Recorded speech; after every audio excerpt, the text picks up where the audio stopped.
Daniel Conway stood at the floor-to-ceiling windows of the Grand Meridian Hotel's ballroom, watching the city lights flicker below as he nursed his second scotch. The annual Transglobal Logistics Gala bustled behind him, a sea of designer dresses and tailored suits that probably cost more than what his employees earned in a month.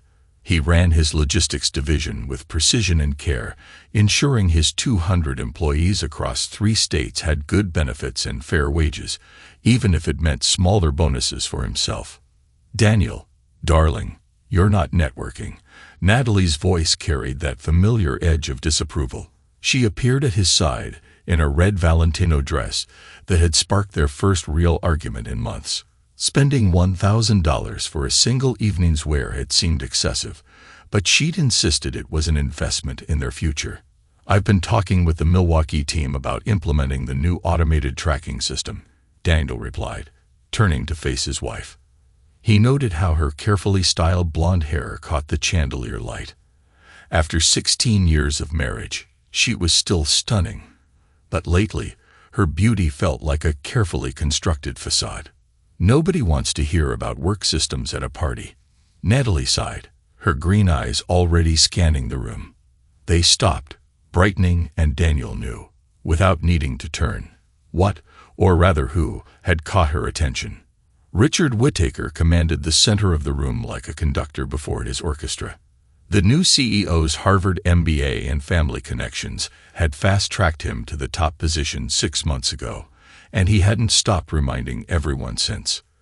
"Richard was just telling us about his new yacht," Natalie gushed, already moving toward the crowd. 45 feet, custom-built in Monaco. "Come join us, darling. You might learn something." Daniel watched his wife slide effortlessly into the circle around Richard, who immediately made space for her at his side. At 45, Whittaker embodied what magazines called silver fox charm. Salt and pepper hair, a tennis club tan, and the kind of confidence that came from never having faced real consequences. "Your wife's quite something, Conway." Marcus Wheeler appeared beside him, clapping his shoulder with forced joviality. Daniel's friend since college, Marcus had changed since taking over East Coast operations, becoming more politician than logistics expert. "She's really embraced the executive social circle," Marcus added. "She has," Daniel replied neutrally, watching Richard lean close to whisper something in Natalie's ear that made her laugh too loudly. "How's Sarah?" Busy with the kids' college applications, Marcus shifted uncomfortably. "Listen, Dan, maybe you should join them. Richard's been asking about your division's performance." Daniel took another sip of scotch. "My quarterly reports speak for themselves. We're up 12% in efficiency and 8% in profit margins." "Numbers aren't everything in this business anymore," Marcus said carefully. "Richard has a vision for modernizing through outsourcing and cutting corners," Daniel interjected. "I've read his proposals.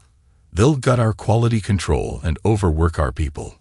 A conversation around Richard suddenly erupted in laughter.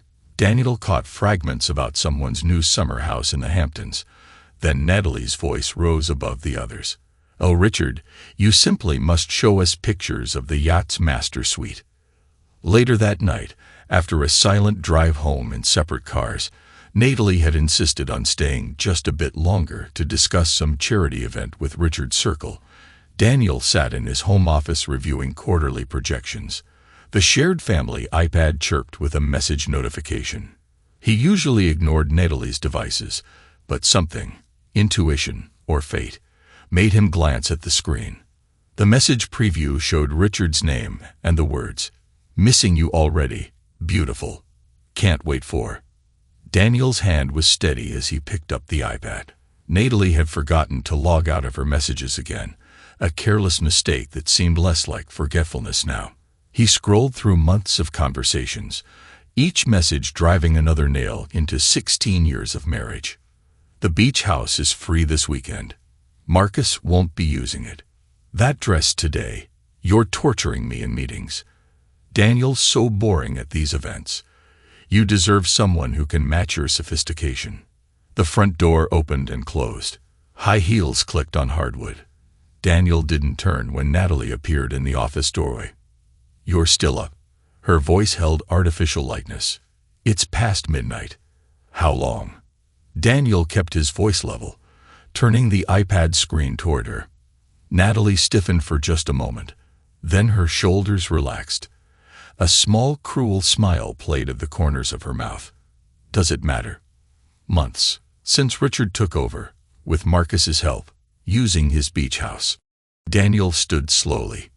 "Were you ever going to tell me?"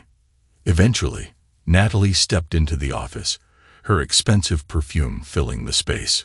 Once everything was arranged. "Richard's lawyer is excellent, and with his connections." She shrugged elegantly. "You must have known this was coming. You're just a small-time manager, Daniel. Regional operations, please. Richard is everything you're not. Ambitious, sophisticated, connected. He knows what real success looks like." "Real success," Daniel repeated softly, "like buying your way to the top with daddy's money and an overpriced MBA. Don't be bitter, darling. It's unattractive." Now Natalie examined her manicure. "I've already spoken with the girls. They understand completely." The casual mention of their daughters hit harder than anything else. "You involved our children in this. They're 16, not babies.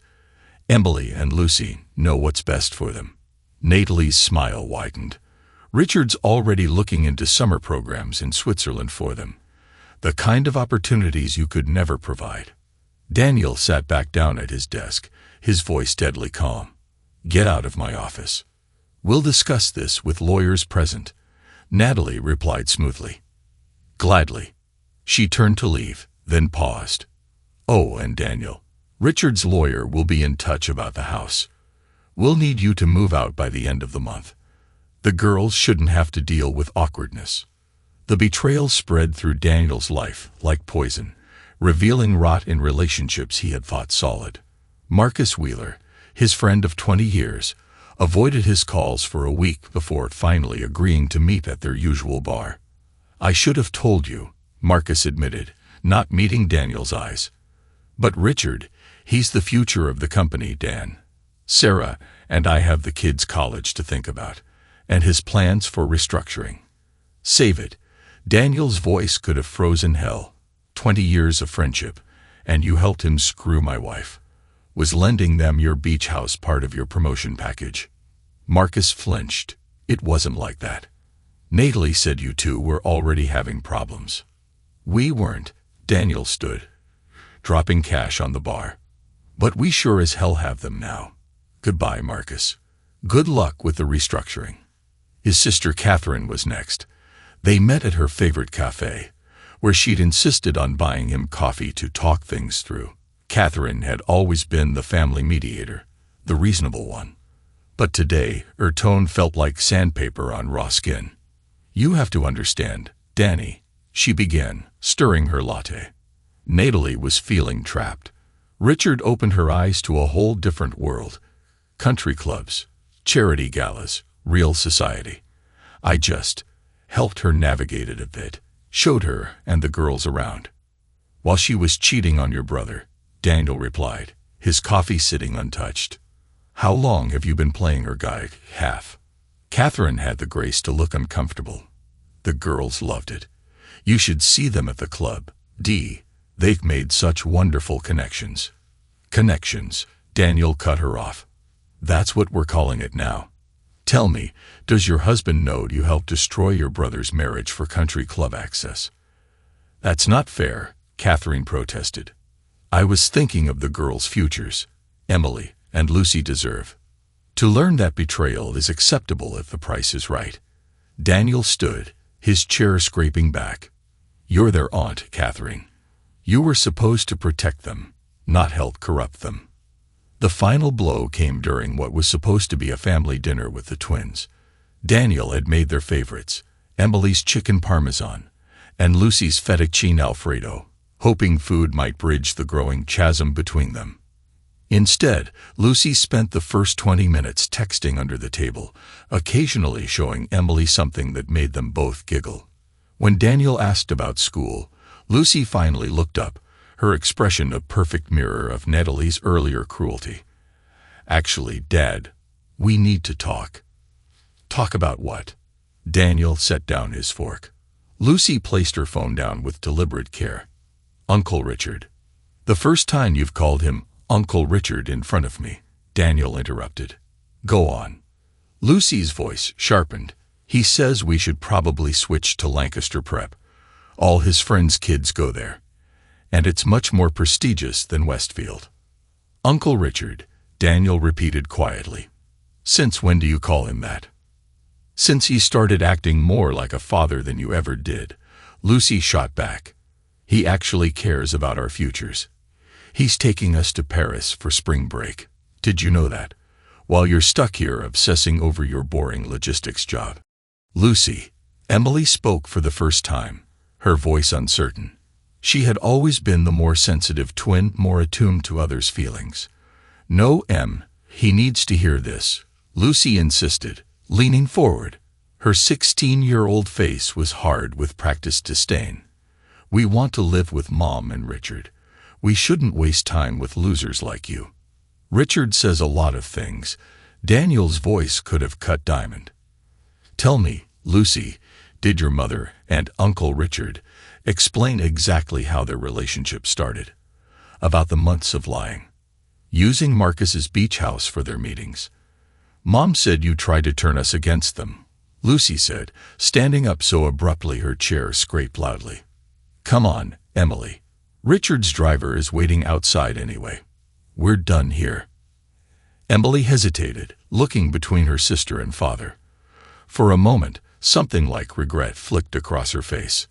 Then Lucy grabbed her arm, and the moment passed. "Sorry, Dad," Emily muttered, following her sister out. Daniel sat alone at the dinner table, staring at the untouched food. Somewhere in the house, a clock ticked away seconds that felt like funeral bells. The law offices of Chung and Associates occupied the entire 42nd floor of a downtown high-rise. Floor-to-ceiling windows offered panoramic views of the city, but Daniel wasn't here for the scenery. He sat across from Teresa Chung, Natalie's shark of a lawyer, while his own attorney shifted uncomfortably beside him. "Let's be realistic, Mr. Conway." Chung's smile never reached her eyes. "Your wife has endured years of emotional neglect while you focused on your career. Meanwhile, she dedicated herself to raising your daughters and maintaining your social standing.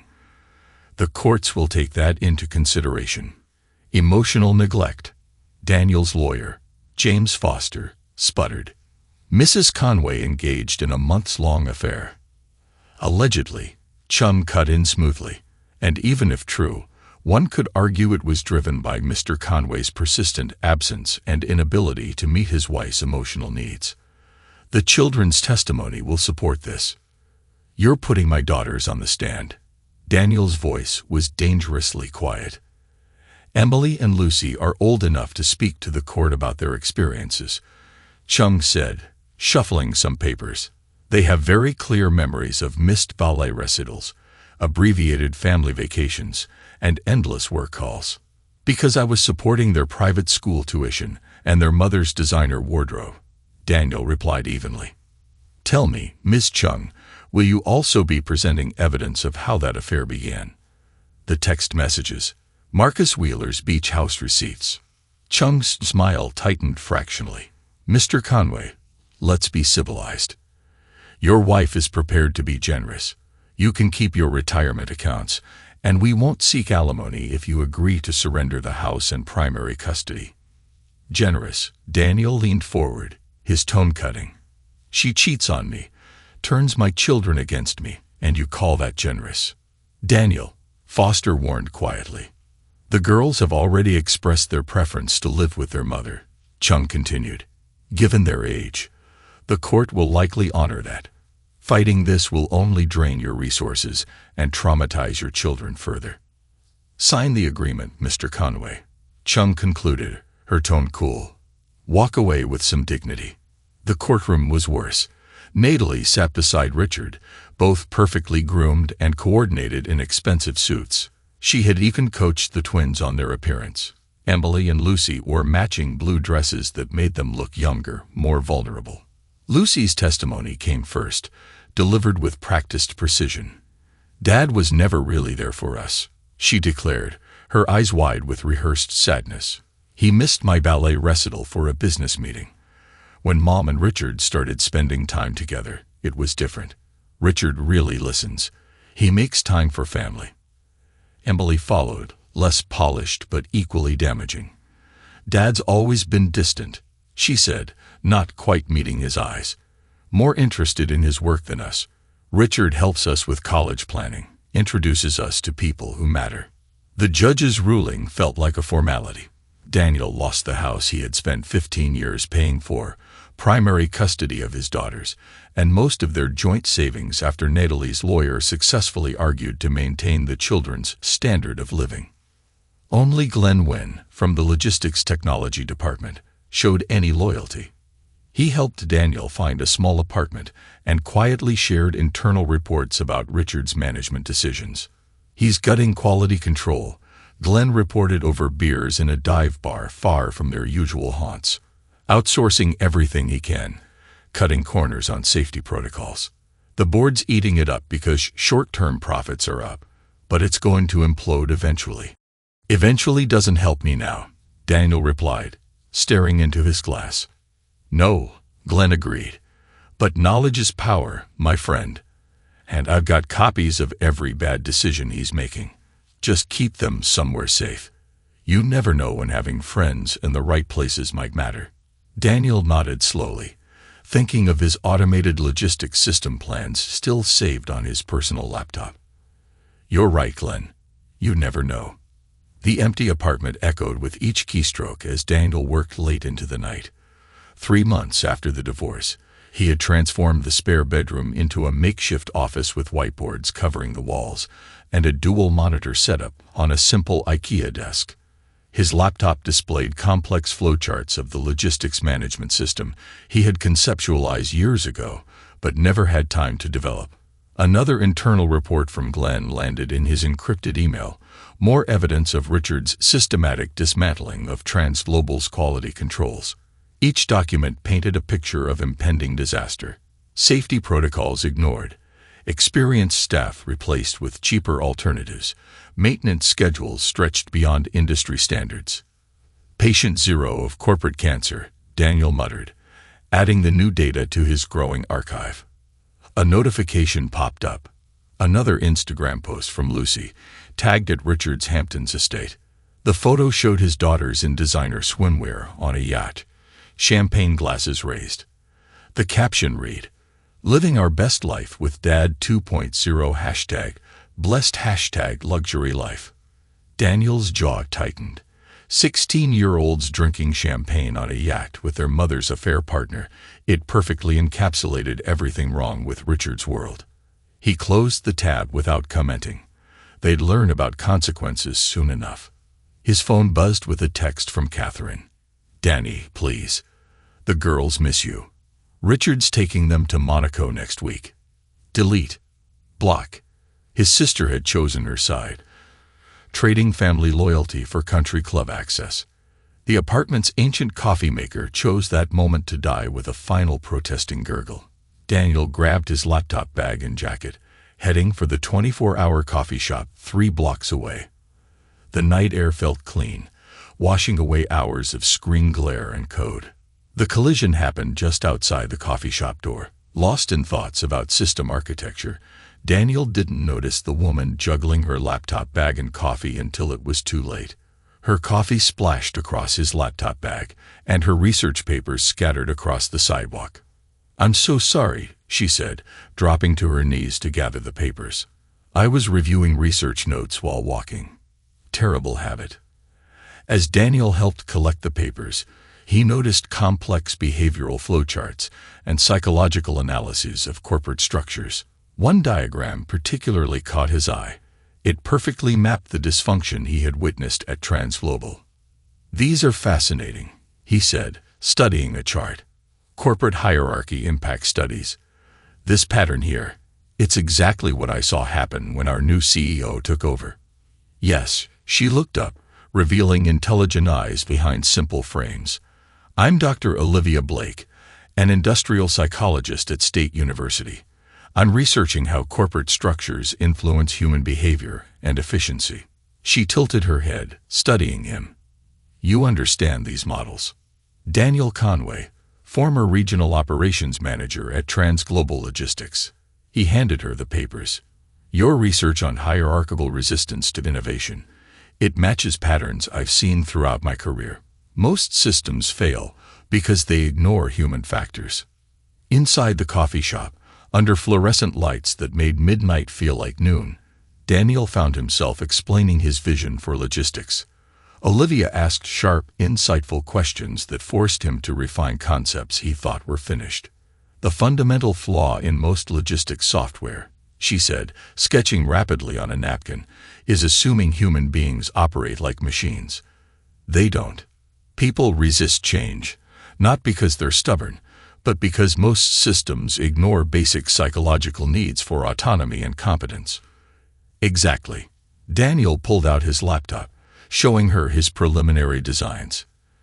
Traditional logistics software treats workers like cogs. I want to build something that adapts to how people actually work. This is brilliant, Olivia said, studying his flowcharts. But you'll need someone who understands both the psychology and the technical requirements. She paused, considering. Actually, I know someone perfect for this. Melissa Newman. She's a brilliant software engineer who left Silicon Valley because she was tired of creating apps that ignored human factors. She's been consulting on my research. 2 days later, they met Melissa at a small cafe near the university. At 40, she carried herself with the confident focus of someone who knew exactly how good she was at her job. She reviewed Daniel's code with brutal efficiency. Silicon Valley's dead, she declared, making rapid notes. They're all chasing the next social media unicorn while ignoring real business needs. She tapped his laptop screen. This could revolutionize logistics, but you'll need help with the architecture. I can pay, Daniel began. Not interested in salary, Melissa cut him off. I want equity, 20%, plus control over technical architecture. Dr. Blake consults on user psychology. You handle the business side, and I'll build you a system that makes Transglobal look like they're using stone tablets and chisels. Deal, Daniel said. When can you start? Melissa was already typing. Your basic architecture is solid, but the data flow needs optimization. Give me a week. I'll have a prototype that'll make your ex-wife's new CEO boyfriend look like the overpaid hack he is. Over the next 2 years, Daniel's apartment transformed into Logitech's unofficial headquarters. The spare bedroom became a proper office, with Melissa's workstation beside his. Olivia's research papers and psychology models covered one wall, while code diagrams filled another. Their routine fell into a comfortable rhythm.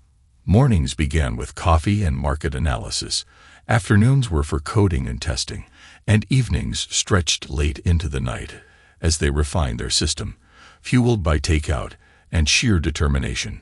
The traditional logistics model is hierarchical, Olivia explained one evening, sketching on the whiteboard they'd installed. But human beings naturally form networks. Your system needs to reflect that. Melissa typed furiously at her station. We can build adaptive pathways. The software learns each user's patterns and adjusts accordingly. Their dinner discussions evolved into weekend strategy sessions. Olivia brought an understanding of human behavior that transformed their technical solutions into user-friendly tools. Unlike Natalie's superficial interests, Olivia challenged Daniel intellectually.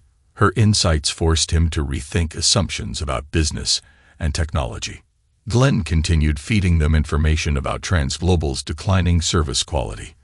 His latest report detailed a major security breach in their outsourced IT system, exactly the kind of vulnerability Logitech was designed to prevent.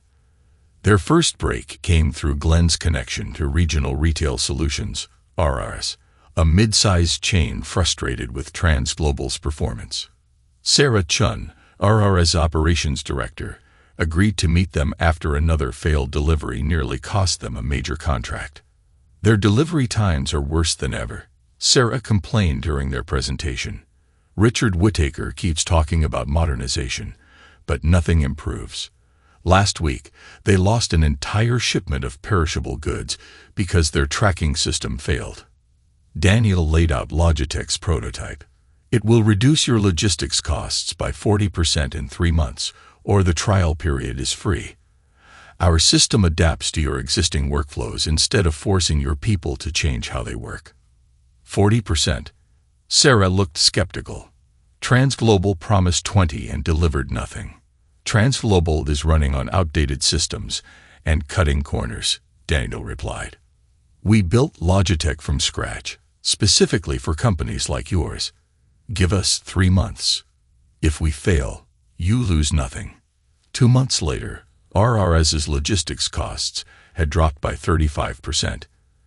By month 3, they'd exceeded the promised 40% reduction. More importantly, their employee satisfaction scores had improved dramatically. This is revolutionary, Sarah told him, signing the full contract. How did you achieve this? Daniel thought of endless nights of coding, Melissa's technical brilliance, and Olivia's psychological insights. By understanding that technology should serve people, not the other way around. Success brought other clients. Each implementation proved smoother than the last as they refined their system. Daniel hired carefully, building a team that shared their vision of excellence without compromise. Olivia's role evolved beyond consulting. She joined their coffee runs and late-night strategy sessions, her presence bringing warmth to discussions that might otherwise have drowned in technical details. Unlike Natalie, who had always demanded attention, Olivia offered quiet support and brilliant insights in equal measure. One evening, after a particularly successful client meeting, Melissa cornered Daniel in the office kitchen. You know she's not going to wait forever, right? Melissa said, leaning against the counter. Who? Daniel focused on pouring his coffee. Don't play dumb, Olivia. I see how you look at her when you think no one's watching. Melissa rolled her eyes. Look, I get it. Your ex-wife did a number on you. But Olivia is different. She sees you for who you are, not what you can give her. We're colleagues, Daniel replied automatically. Right, Melissa smirked. Because all colleagues spend every weekend together reviewing data. Just don't wait too long. Good things shouldn't be taken for granted. 5 years after the divorce, Logitech Solutions had become the industry's rising star. Their client list included major retailers and manufacturers, many poached directly from Transglobal's declining empire. Daniel sat in their new downtown office, reviewing the latest acquisition report. Marcus Wheeler's largest client had just signed with Logitech, citing Transglobal's deteriorating service quality. The irony wasn't lost on him. The same beach house that had hosted his wife's affair was now probably hosting Marcus's panic attacks about losing clients.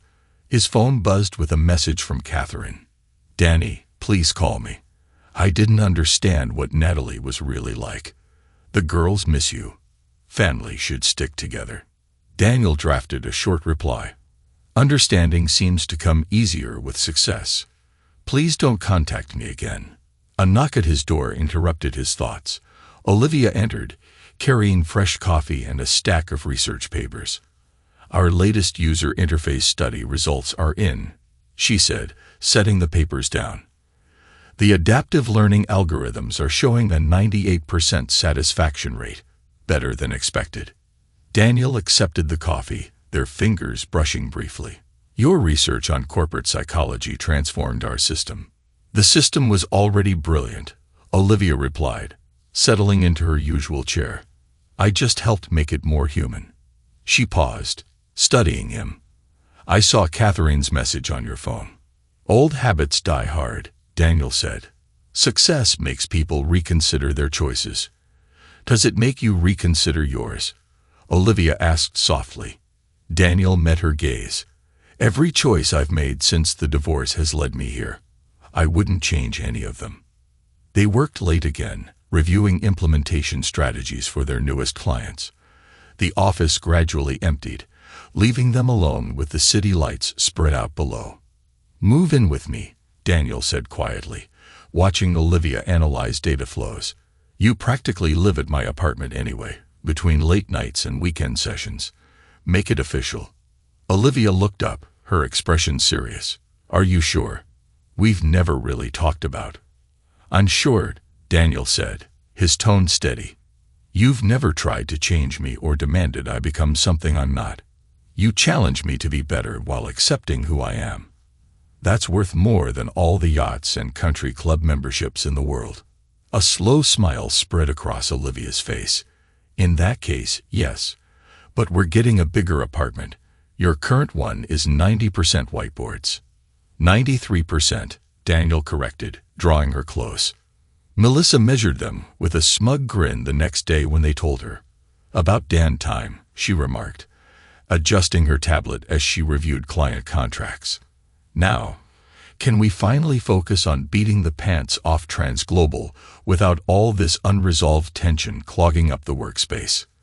Daniel smirked but said nothing, his focus already shifting to the next big step for Logitech. The company was gaining momentum, and with each passing month, Transglobal's empire was crumbling further. Marcus Wheeler's frantic attempts to salvage his division were reported back to Daniel through industry whispers. The irony was rich. Marcus, the man who had helped orchestrate Daniel's personal downfall, now drowning in the mess Richard Whittaker had created. Glenwyn, Daniel's loyal ally from the early days, had been promoted to regional director of Logitech's East Coast operations. He took particular satisfaction in poaching Transglobal's former clients, one contract at a time. "Johnson Manufacturing is on board," Glenn announced one afternoon during a strategy meeting. "Full contract, no negotiations. Marcus must be thrilled." Daniel leaned back in his chair, the faintest of smiles on his face. "Any other good news?" Melissa walked in, tablet in hand, her usual energy amplified by triumph. "Better than good," she declared, pulling up a series of graphs. 5 more major clients are reviewing their contracts with Transglobal. Richard's cost-cutting finally hit their breaking point. 3 shipments lost last week, 2 major safety violations, and their automated system, if you can call it that, has a 90% error rate. Olivia entered a moment later, a thick research report in hand. After 6 years together, their professional balance was seamless. At work, she was Dr. Blake, Logitech's chief research officer. At home, she was simply Olivia, his partner in every sense. "My team finished analyzing Transglobal's employee turnover data," she announced, setting the report on his desk. 80% of their experienced staff have left in the past 3 years. Richard replaced them with temp workers at a third of the salary. "And how's that working out for them?" Daniel asked, his tone laced with dry amusement. "Their efficiency ratings are lower than when they used paper ledgers," Olivia replied, setting down her coffee. "But that's not even the best part. Check their social media presence." Daniel opened his laptop, pulling up familiar feeds. Natalie's Instagram, once a parade of luxury vacations and designer shopping sprees, had transformed dramatically. Gone were the yacht parties and private jet selfies. Her recent posts featured vague, inspirational quotes overlaid on sunset backgrounds.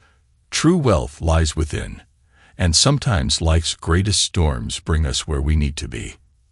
"How philosophical," Olivia observed, leaning over his shoulder. "Amazing how inner peace becomes attractive when the credit cards stop working." A notification popped up. Lucy's latest attempt at influencer fame. His older daughter had posted a desperate pitch for a questionable diet tea.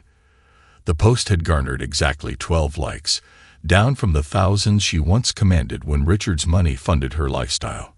Emily's LinkedIn profile showed a different but equally sobering story. She had at least finished college, but her dreams of walking into a C-suite position through Richard's connections had evaporated. Her work history now displayed a string of increasingly modest positions, each shorter than the last. Their trust fund was mostly Transglobal stock, Melissa noted, scanning financial reports. Currently worth less than recycled cardboard. Richard's been quietly selling his personal shares for months. The rats always know when to flee the ship. Daniel's phone buzzed with another message from Catherine. "Danny, please. The girls need you." Everything Richard promised. It was all lies. Their trust fund, their futures. You're their father. He deleted the message without replying. On his desk, another report demanded his attention. Logan Financial Group, one of Transglobal's largest shareholders, was interested in discussing Logitech's services.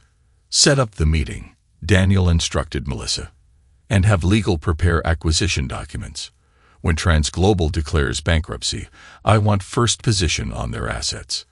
"Already done," Melissa replied. Her efficiency was legendary. Glenn sent over their complete internal audit. "It's worse than we imagined. Richard's been falsifying reports to shareholders for years." "Send everything to the SEC," Daniel decided. "Anonymously, through our usual channels. Let's ensure this implosion is thorough." Rain lashed against Logitech's windows on a gray Tuesday morning. Daniel reviewed quarterly projections while Olivia analyzed user interface data from their latest software update. Their comfortable routine was interrupted by his assistant's urgent call. "Mr. Conway, Natalie Warren is here, with your daughters." Daniel met Olivia's eyes. They had discussed this possibility, knowing Richard's downfall would eventually lead to this moment. "Send them up," he said, his voice betraying nothing. They arrived looking like faded photographs of their former selves. Natalie's designer outfit, likely from the height of her affair days, showed subtle signs of wear. The twins, now 24, had lost their social media glossiness. Lucy's expensive makeup couldn't hide her stress, while Emily's business casual attire seemed chosen to project competence she hadn't earned. "Daniel," Natalie began, attempting her old sophistication, but it fell flat. "You're looking successful." "8 years does that," he replied evenly, remaining seated behind his desk. Olivia stood beside him, a quiet but steady presence. "Why are you here?" "Daddy." Lucy stepped forward, tears already forming. Her practiced performance hadn't improved with age. "We've changed. We miss you." "Richard." Emily hesitated, genuine discomfort in her voice. "He lied about everything. The fund, his promises about our futures. He left us with nothing but debts." Natalie cut in. "The house is being foreclosed. His creditors are calling constantly. We need help." Daniel's voice was like ice. "Like the help you gave during the divorce, or the help you offered when you testified about my emotional unavailability." "We were stupid kids," Emily said softly. "We thought money meant everything. And now that the money's gone," Olivia observed quietly, "you've discovered family values." Her words made them flinch. Lucy tried again, her voice trembling. "Uncle Richard." "Don't," Daniel cut her off sharply. "Richard didn't make you do anything. You chose luxury over loyalty. You decided your father's love was worth less than a yacht and a spring break in Paris." "We've changed," Lucy insisted, tears flowing freely now. "Please, Daddy. We need you." "Need me?" Daniel stood slowly, his full height making the distance between them feel insurmountable. 8 years ago, you taught me an invaluable lesson about character and worth. Today, I'm teaching one about consequences and respect." He pressed the intercom. "Security, please escort these visitors out." "Daniel, please." Natalie's desperation cracked her polished facade. "Where are we supposed to go?" "That's not my concern." Daniel turned back to the window. "I suggest starting with minimum wage jobs. I hear character building begins at the bottom." After security led them out, Daniel remained at the window, watching the rain. Olivia's hand found his, her understanding conveyed through silence. "You know what's ironic?" he said finally. "I used to worry about providing them the best of everything. Private school, extracurriculars, summer camps. Now, they'll learn what I knew at their age. Success comes from work, not handouts. They'll be better for it." "They will," Olivia agreed, "though I doubt they see that yet." Daniel turned from the window, taking in the office he had built from nothing. His CEO plaque sat beside Olivia's framed research papers and their shared patents. Real achievements, built on mutual respect and hard work. "I have a meeting with the board at 2, he said, checking his schedule. "We should discuss the Logitech Foundation." Olivia smiled, understanding his direction. Scholarships for students from single-parent homes, focusing on technology degrees. Exactly. Daniel pulled up a draft proposal. "Let's create opportunities for people who understand the value of work." The next month passed in a blur of triumph and justice. Transglobal declared bankruptcy, their stock rendered worthless. Logitech acquired their assets at a fraction of their value, salvaging what could be integrated into their own operations and discarding the rest. Glenn Wynn, Daniel's one loyal friend from the old days, became Logitech's global operations director, transforming the acquired facilities into models of efficiency. Reports filtered in about the aftermath. Emily found work as a retail associate, folding sweaters between shifts, learning humility the hard way. Lucy's influencer dreams crumbled entirely, forcing her to take a job as a waitress. Her attempts to project her former lifestyle fell flat, her once polished facade cracking under the weight of reality. Natalie, stripped of her social status, landed a receptionist position at a small law firm, the same firm that had handled her divorce from Richard. The irony was almost poetic. As for Richard Whittaker, the golden boy with a Harvard MBA who had taken everything from Daniel, his descent was swift and public. The SEC investigation into Transglobal's collapse revealed years of fraudulent reporting and misappropriation of funds. Richard served 3 years in a minimum security prison, emerging penniless with no connections to save him. His once commanding presence reduced to a cautionary tale, he now taught basic business classes at a community college, his name synonymous with failure. Meanwhile, Daniel and Olivia planned their wedding, a small, intimate affair focused on genuine connections rather than ostentation. Held in a botanical garden, it was attended only by close friends, including Melissa, who served as their witness and couldn't resist sarcastic comments about finally making the nerd partnership official. The reception featured conversations about technology and psychology rather than the shallow networking Natalie had once demanded. It was everything Daniel could have hoped for and more. The Logitech Foundation's first graduation ceremony held particular pride of place in Daniel's heart. 20 students from single-parent homes received technology degrees, their faces bright with earned achievement. That program had grown rapidly, now supporting over 200 students annually, creating a new generation of innovators who valued hard work and character over shortcuts and privilege. Glenn took particular satisfaction in implementing Logitech systems into the facilities once owned by Transglobal. "They called your plans too idealistic," Glenn said over drinks one evening. "Now, they're the gold standard in the industry."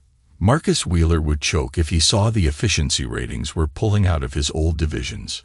Marcus always did underestimate what people could accomplish when they're treated with respect. Daniel replied, swirling his glass. "I doubt he's choking on much now." Marcus's career had indeed never recovered. After the collapse of Transglobal, he was unable to secure an executive position anywhere. His attempts to re-enter the logistics world were met with polite but firm rejections. The beach house where Natalie's affair had begun was sold to cover his debts. He now worked as a mid-level manager at a regional shipping company, his ambitions as dead as his friendship with Daniel. Melissa continued to be a cornerstone of Logitech's success, her technical brilliance and uncompromising honesty driving innovation. She turned down countless offers from Silicon Valley, famously stating, "Building something real beats creating another app for sharing cat photos."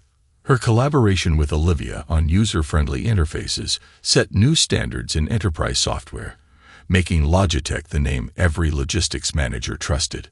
Olivia's research on corporate psychology earned her international recognition. The Blake model of adaptive organizational systems became a cornerstone of modern business education, taught at leading universities worldwide, including, deliciously, Harvard Business School. Olivia split her time between Logitech and guest lecturing, shaping the next generation of business leaders who understood that true success came from building people up, not tearing them down. Daniel and Olivia's relationship only deepened with time. Their partnership proved that professional success and personal happiness could coexist when built on mutual respect and shared values.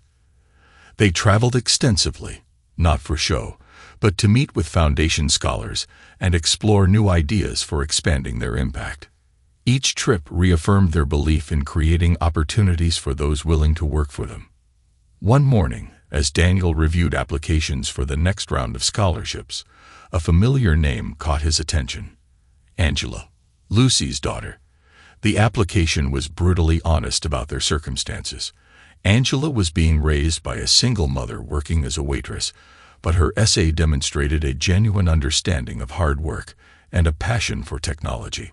After careful consideration, Daniel approved the scholarship, not out of sentimentality or forgiveness, but because the Foundation's mission was to help those who understood the value of effort.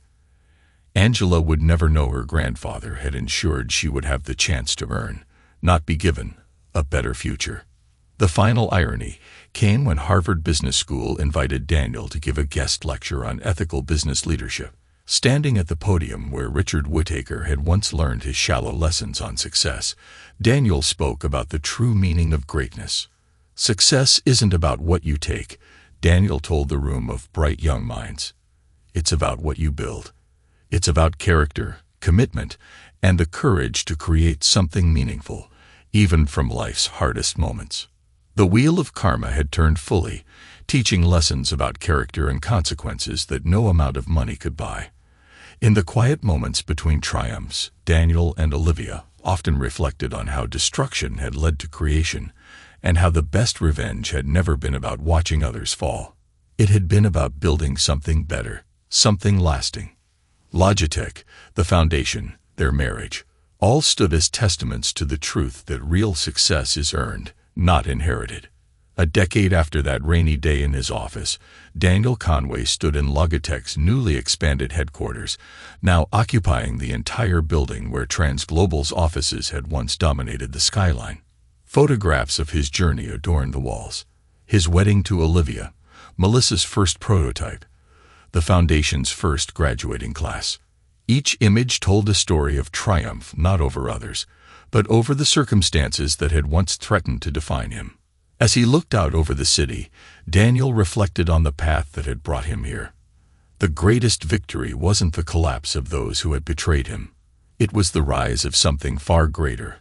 From the ashes of their betrayal, he had built a legacy of integrity, opportunity, and purpose. The best revenge, as it turned out, wasn't revenge at all. It was living well, for all the right reasons.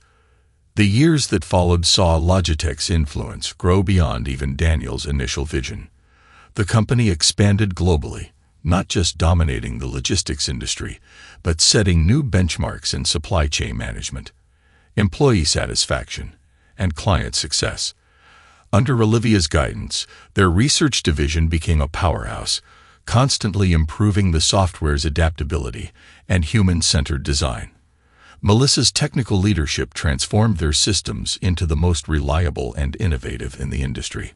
Logitech's headquarters, now a towering symbol of modern success, housed not just its operational staff, but a dedicated innovation lab, scholarships office, and community outreach programs.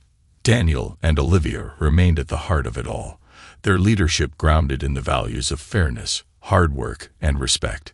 Each year, the Logitech Foundation Scholarship Program grew, funding students from underserved backgrounds who showed both aptitude and perseverance. Angela, Lucy's daughter, became one of its brightest stars. She graduated with honors, earning a degree in software engineering and joining Logitech's development team. Daniel never revealed the familial connection, treating her as he would any promising young professional. Her contributions spoke for themselves, proving that opportunity paired with effort could lead to greatness. Meanwhile, Daniel's former family continued their struggle with the realities of their choices. Emily, now in her 30s, found stability as a teacher for underprivileged children, using her experiences to inspire students to value character over materialism. Lucy, however, remained adrift, cycling through failed business ventures and short-lived attempts at reinvention. Her Karen moment, a viral video of her berating a service worker, had permanently damaged her public image, leaving her with few prospects beyond low-wage jobs. Natalie, aged beyond her years, worked as a clerk in a small office, her once immaculate style replaced by practical attire. She avoided social gatherings, unable to face the circles where she had once reigned as queen.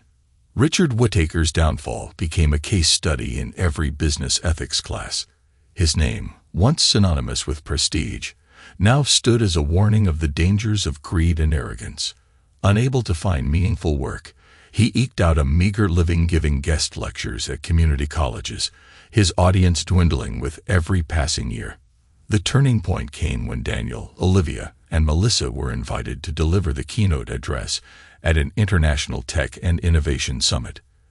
The event, held in London, marked a moment of global recognition for Logitech's achievements.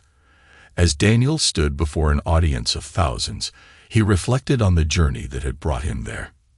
"True innovation doesn't just solve problems," he said, his voice steady and confident.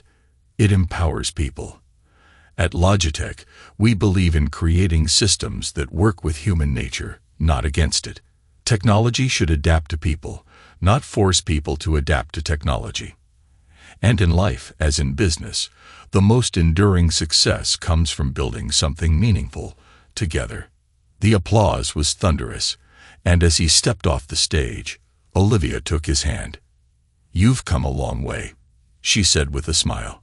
"So have we," Daniel replied, looking at her and Melissa. "None of this would have been possible without the two of you." Back in their suite that evening, Daniel received an unexpected email. It was from Emily. She wrote cautiously, asking if they could reconnect. She didn't ask for money or favors, just a chance to rebuild a relationship. After much thought, Daniel replied simply, "Let's start small. Lunch next week." The next week, they met at a modest cafe. Emily arrived nervous but sincere, apologizing for her role in the past and sharing stories of her work with children. For the first time in years, Daniel saw glimpses of the daughter he had once known. Their conversation was honest and heartfelt, and by the end, Daniel felt something he hadn't expected: hope. Years later, as he sat at the Logitech Foundation's annual gala, a genuine celebration of progress and opportunity, Daniel watched Angela accept an award for her groundbreaking contributions to adaptive software design. Beside him, Olivia squeezed his hand, her pride mirroring his own. In the end, the greatest victories of Daniel's life were not measured in wealth or power, but in the lives he had touched and the legacy he had built. Logitech stood as a testament to perseverance and integrity, proving that from even the deepest betrayal, it was possible to create something lasting, something good. And in those quiet moments, when the noise of the world faded, Daniel knew he had not just rebuilt his life, he had redefined it. From ashes to legacy, his story was one of transformation, not for revenge, but for purpose. As the years passed, Logitech's impact continued to ripple across industries and communities. The company wasn't just a leader in logistics, it became a symbol of how ethical leadership and innovation could coexist. Under Daniel's guidance, Logitech expanded into new sectors, including green technology and sustainable supply chain solutions. The Foundation's programs extended globally, offering scholarships, mentorships, and internships to students in underprivileged regions, ensuring their values reached far beyond their immediate sphere of influence. Angela, now a senior engineer at Logitech, became a rising star. Her work on integrating machine learning into logistics systems made headlines in tech publications. At a company-wide celebration, Angela introduced Daniel to her mother, Lucy, who had reluctantly agreed to attend. Time and hardship had worn Lucy down, but there was a flicker of humility in her demeanor as she greeted her father. "Thank you for helping Angela," Lucy said quietly, her voice devoid of the arrogance it once carried. "She tells me you never hesitated to approve her scholarship." "I didn't," Daniel replied simply. "She earned it." Lucy nodded, her gaze dropping to the floor. For once, she seemed to have nothing to add, no excuse to offer. As the evening wore on, Daniel found himself wondering if perhaps Lucy, like Emily, could find her way back to a more meaningful path. But he didn't dwell on it. His focus remained on those who had chosen to build something better, like Angela and Emily, and the thousands of others whose lives Logitech had transformed. The following year brought new milestones. Logitech unveiled its first fully carbon-neutral supply chain system, a groundbreaking initiative that combined Olivia's psychological research, Melissa's engineering expertise, and Daniel's strategic leadership. The launch attracted global attention, earning the company accolades and setting an industry standard for sustainability. At the same time, the foundation launched its most ambitious program yet, a global mentorship network connecting scholarship recipients with leaders in technology, business, and academia. The program was Olivia's brainchild, designed to ensure that the opportunities Logitech provided extended beyond financial aid, fostering lasting relationships and career growth. The mentorship program's inaugural event, held in Tokyo, featured scholars from over 30 countries. As Daniel watched the participants network and share their stories, he felt a deep sense of fulfillment.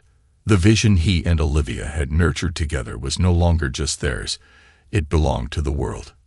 Back in the United States, remnants of his former life occasionally resurfaced. Natalie sent occasional letters, each one more apologetic than the last. Daniel never responded, but he kept them in a drawer, unopened, not out of bitterness, but because his energy was better spent elsewhere. He had moved on, and his focus was on the future, not the past. Emily became a frequent presence in his life, often joining him and Olivia for family dinners or foundation events. Her teaching career flourished, and she eventually became a program director for educational outreach at the foundation, creating pathways for underprivileged students to access higher education. The twins' paths, once so entangled with Natalie's ambition and Richard's lies, had diverged sharply.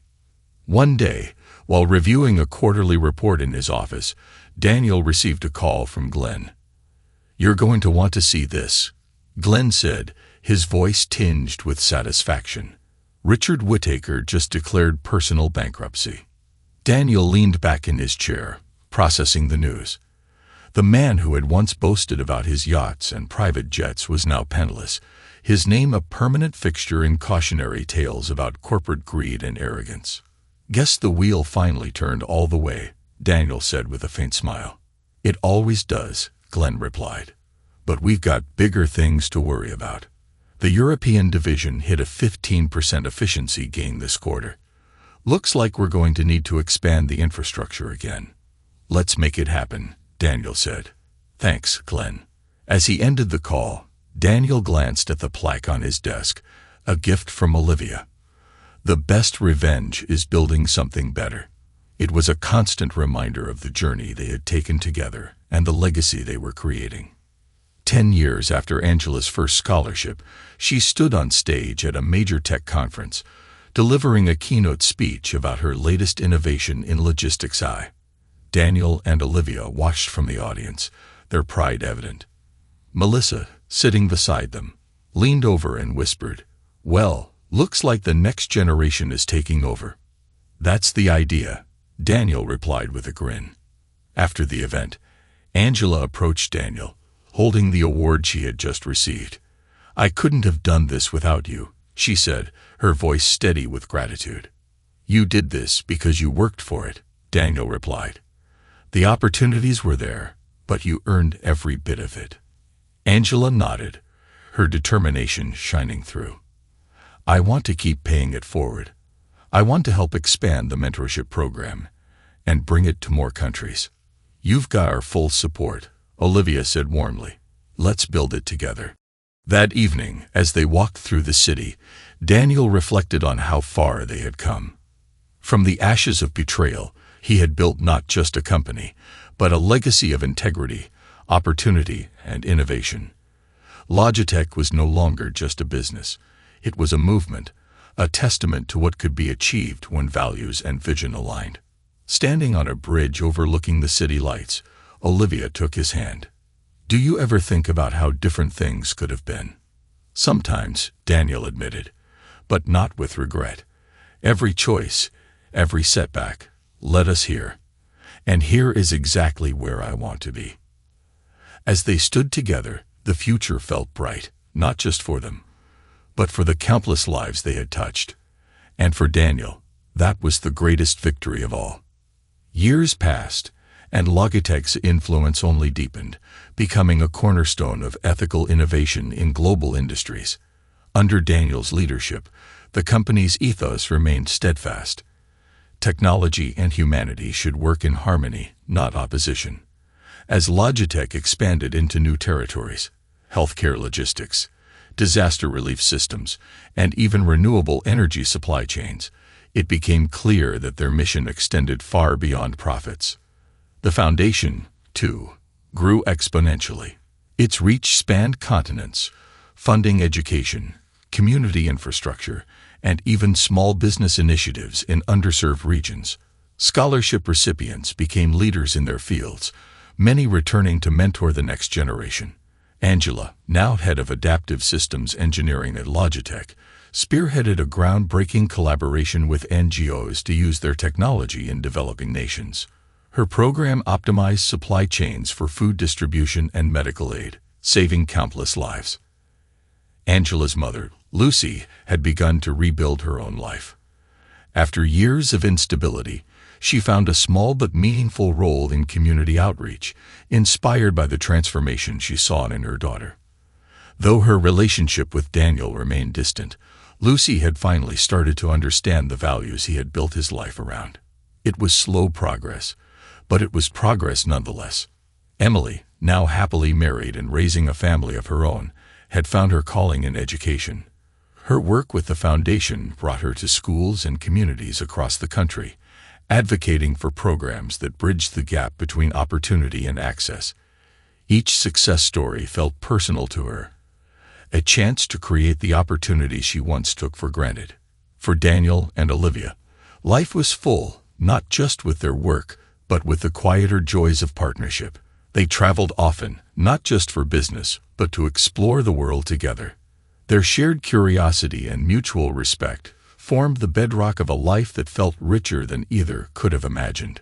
One crisp autumn morning, Daniel sat on a panel at a global summit on sustainable innovation. Beside him were leaders from industries as varied as green energy and biotechnology. The discussion turned to legacy, and the moderator asked a question that lingered in the air like a challenge. "Mr. Conway," she began, "if you could distill everything you've achieved into one lesson for the next generation of leaders, what would it be?" Daniel paused, thoughtful. The room was silent, waiting. "Leadership," he said finally, "isn't about what you can take or control. It's about what you can build together. Success comes from investing in people, creating opportunities, and ensuring that the systems we design serve humanity, not just profit. If there's one thing I've learned, it's this. The real measure of success isn't what you leave behind for others to envy, but what you leave behind for others to grow." The room erupted in applause, but Daniel's mind was already moving forward. There were more ideas to explore, more systems to improve, more lives to impact. That evening, back in their shared home, a modern but understated house filled with books, art, and framed photos of their journey, Daniel and Olivia reflected on the day. The fireplace crackled softly as they sat on the couch, a glass of wine in each of their hands. "You know," Olivia said, "you've changed more lives than I think you realize." "I just created opportunities," Daniel replied. "The people who took those opportunities, they did the hard work." "You're too humble," she said, smiling. "But that's one of the reasons I love you." Daniel leaned back, looking at the photo wall across the room. Among the images of conferences, client milestones, and foundation scholars, there was one photo that stood out. their small wedding in the botanical garden, with Melissa smirking in the background as their witness. It was a reminder of where they had started, how far they had come, and how much they had built, not out of spite or revenge, but from a desire to create something meaningful. "Do you ever wonder what Richard thinks of all this?" Olivia asked playfully. Daniel chuckled, shaking his head. "I don't actually. He doesn't matter anymore. He was a lesson, not a legacy." Olivia raised her glass. "To lessons, then, and to legacies." "To legacies," Daniel agreed, clinking his glass against hers. As Logitech approached its 20th anniversary, Daniel stepped back from daily operations, transitioning into a mentorship and advisory role within the company. Melissa became CEO, her relentless focus and uncompromising drive ensuring that the company's values remained intact. Olivia continued her research, splitting her time between Logitech and academia, where her work inspired the next generation of ethical leaders. In retirement, Daniel found new ways to contribute, dedicating more time to the foundation and its programs. He and Olivia traveled to remote villages, meeting scholarship recipients and seeing firsthand the impact of their work. Each handshake, each story of triumph over adversity, reaffirmed their belief in the power of opportunity and resilience. On the day of his retirement ceremony, Daniel stood in Logitech's sprawling atrium, surrounded by employees, clients, and scholarship recipients whose lives had been transformed by the company's vision.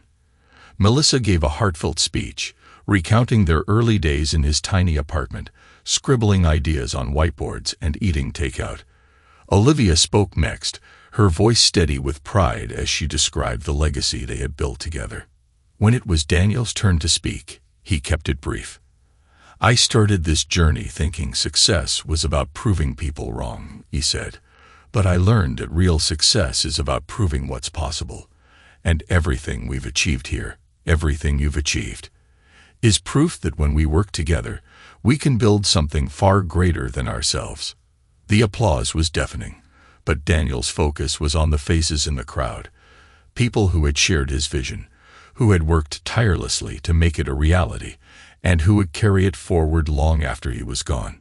As he stepped away from the podium, Olivia took his hand. "Ready for the next chapter?" she asked. "Always," Daniel said, a quiet smile on his face. And so, surrounded by the people and the legacy they had built, Daniel Conway closed one chapter of his life, knowing that the next would be just as meaningful. The best revenge, after all, was never revenge. It was building a life worth living. Thanks to everyone who took the time to listen to today's stories. If you enjoyed it, please consider liking and subscribing if you haven't already. Feel free to share your thoughts on the events in the comments below. Take care.